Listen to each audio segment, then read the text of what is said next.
제이리의 마음 상담. 안녕하세요. 시카고 기독교 방송국 청취자 여러분 반갑습니다. 저는 제이리의 마음 상담소를 진행하고 있는 이재명입니다. 지난주에는 대화의 기술, 잘 듣는 방법 3, 공감적 대화 기술이라는 주제로 이야기를 나누었습니다. 공감은 나의 관점으로 상대방을 보기보다는 상대방이 생각하고 느끼는 것을 그의 관점에서 볼 수 있는 능력입니다. 쉬운 얘기처럼 들리지만 나의 판단과 감정을 내려놓고 온전히 상대방의 입장으로 들어가 그를 이해한다는 것은 실제로는 쉽지 않은 일입니다. 하지만 몇 가지의 생각의 전환, 그리고 그에 관한 방법들을 조금씩 훈련한다면 남의 얘기를 있는 그대로 들어주고 배려하는 나로 점점 바뀌어질 수 있습니다. 진정성을 가지고 말로 하는 표현 이외에 몸짓이나 표정, 말소리 톤 등에 집중하며 상대방의 이야기를 경청하려는 노력과 상대방에 대한 궁금함을 가지고 접근하는 방법들이 훈련되어지고 실제 사용이 되어지면 가족, 친구들, 직장 동료들과의 어려웠던 사이가 조금씩 해소가 될 수 있습니다. 이번 주는 건강한 인간관계라는 제목으로 이야기 나누어 보고자 합니다. 지난주까지 3주 동안 대화의 기술에 대해 다루었는데요. 이번 주부터는 대화라는 주제에서 관계라는 주제로 그 범위를 확대하고 특히 건강한 인간관계에 관련된 주제를 앞으로 몇 주간 다루어 보려고 합니다. 왠지 가정의 분위기가 편하지 않고 가족들 서로가 팽팽하게 긴장 상태인 것을 느껴보신 적이 있으신지요? 나의 자녀가 대화하는커녕 나와 함께 있는 것조차 불편하게 여기는 것 같은 느낌을 받은 적, 혹은 직장에서 누구도 나에 대해서 이해하는 사람이 없는 것 같고 모두가 나를 공격적으로 대하는 것 같은 느낌을 받아본 적이 있으신가요? 이런 상황들이 빈번하고 오래되었다면 어쩌면 여러분은 감정적 안전성이라는 것에 문제를 가지고 있으실 수 있습니다. 감정적 안정감을 주는 분위기를 형성하는 것은 가정에서는 정신적, 환경적 건강, 그리고 직장에서는 건강한 관계와 업무 효율하고 관련이 있습니다. 만약 벽에 금이 가고 바닥이 꺼져가고 있는 집이나 건물에서 살고 있다면 내내 불안한 마음으로 지낼 수밖에 없겠지요. 내 가정의 가족들이 또는 직장에서 같이 일하는 사람들이 내가 이야기할 때 이해하려 하지 않고 비판이나 정죄 판단을 늘 한다면 그 속에서 나는 나의 감정을 쉽사리 드러낼 수 없을 것입니다. 이러한 상황을 감정적 안전성에 문제가 있는 환경에서 살고 있다고 정의 내릴 수 있습니다. 반면에 감정적 안전성이 좋은 환경은 나를 있는 그대로 가치 있게 여겨주고 내가 하는 일들을 인정받으며 상호 간에 신뢰하는 관계에 있는 환경을 얘기합니다. 감정적 안정성이 좋은 환경에서는 나의 감정을 편안한 느낌으로 솔직하게 드러내며 그것에 대해 정직하면서 또한 사랑을 가지고 피드백을 받을 수가 있습니다. 청소년 자녀들이 학교에서 겪었던 어려움들을 어디에도 얘기하지 못하고 엄마나 아빠가 그의 어려움을 얘기할 수 있는 상대가 되지 못해 그냥 혼자서 끙끙 앓고 있다면 그 자녀가 겪고 있을 외로움과 고립감은 상상 이상이겠지요.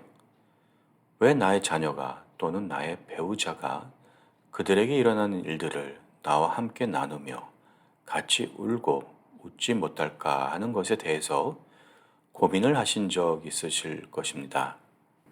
우리는 어떤 문제가 생겼을 때 그 문제의 원인을 내가 아닌 누구 때문이라며 상대방으로 인해 일어난 일이라 여기고 그가 바뀌거나 없어지지 않으면 이 상황은 절대 호전될 수 없다고 대부분 그렇게 생각하며 결론 지을 때가 많습니다. 이 말씀을 듣고 계신 우리 청취자 여러분은 문제가 생겼을 때 그 원인을 어디에 두시는지 잠시 자신에게 집중해 보는 시간을 가져보시는 게 어떨까요? 관계의 어려움을 회복하는 출발점은 의외로 나에게 집중하는 것으로부터 시작하는 것입니다. 타인의 문제에 집중하고 그들이 먼저 바뀌기를 원하게 되면 문제 해결보다는 부정적인 관계가 반복되고 지속되는 경우가 많습니다. 조용히 눈을 감고 언짢았던 대화가 오갔던 상황을 생각해 보세요. 그때 내가 했던 말의 내용, 그리고 말의 톤과 얼굴 표정, 혹 손짓은 어땠었는지, 또 어떤 의도를 가지고 말을 했었는지 자신을 잘 관찰해 보세요.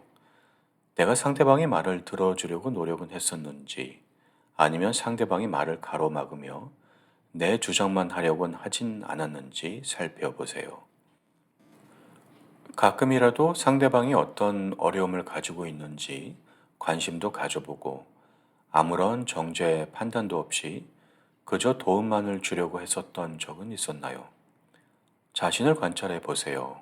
약간의 나의 태도의 변화는 서로 간의 관계를 조금씩 긍정적인 쪽으로 바뀌게 하는 전환점이 될 수 있습니다. 어떻게 대화를 해야 관계가 개선될 수 있을까에 대해서는 지난 3주간 제가 방송한 건강한 대화에 필요한 기술들에 대해서 나눈 이야기들이 있습니다. 기독교 방송국 유튜브 채널을 통해서 다시 한번 들어보시기를 권장드립니다. 시편 139편 1절에서 3절에는 여호와여 주께서 나를 살펴보셨으므로 나를 아시나이다. 주께서 내가 앉고 일어섬을 아시고 멀리서도 나의 생각을 밝게 하시오며 나의 모든 길과 내가 눕는 것을 살펴보셨으므로 나의 모든 행위를 익히 아시오니 라는 말씀과 로마서 5장 1절에는 그러므로 우리가 믿음으로 의롭다 하심을 받았으니 우리 주 예수 그리스도로 말미암아 하나님과 화평을 누리자라는 말씀이 있습니다. 우리는 예수 그리스도가 나의 근본적인 원죄 문제를 해결하기 위해 십자가에서 돌아가셨고 그 사실을 믿음으로 인해 내가 의롭다 칭함을 받고 더 이상 고아가 아닌 하나님의 자녀로 그분과 함께 화평을 누리는 존재가 되었다는 약속을 받았습니다. 그 하나님께서 내가 지금 무엇을 하고 있고 또 무슨 생각을 하는지 아시고 늘 나를 살펴보고 계시다고 성경에서 말씀하고 있습니다. 그것은 하나님이 나를 절대적으로 보호하신다는 안전에 대한 믿음입니다. 하나님이 그의 절대적인 힘으로 나를 늘 보호하시고 인도하신다는 사실을 알고 믿으면 어떤 상황에서도 두려움 없이 살아남을 것이고 그것이 마음의 확신으로 와진다면 내게 닥친 어떤 문제 앞에서도 당당하게 하나님이 주신 평강을 누릴 수가 있습니다. 다니엘은 사자굴에 들어가서도 흔들리지 않았습니다. 하나님이 그를 안전하게 사자로부터 보호하고 그를 살리실 것이라는 확신이 있었기 때문이지요.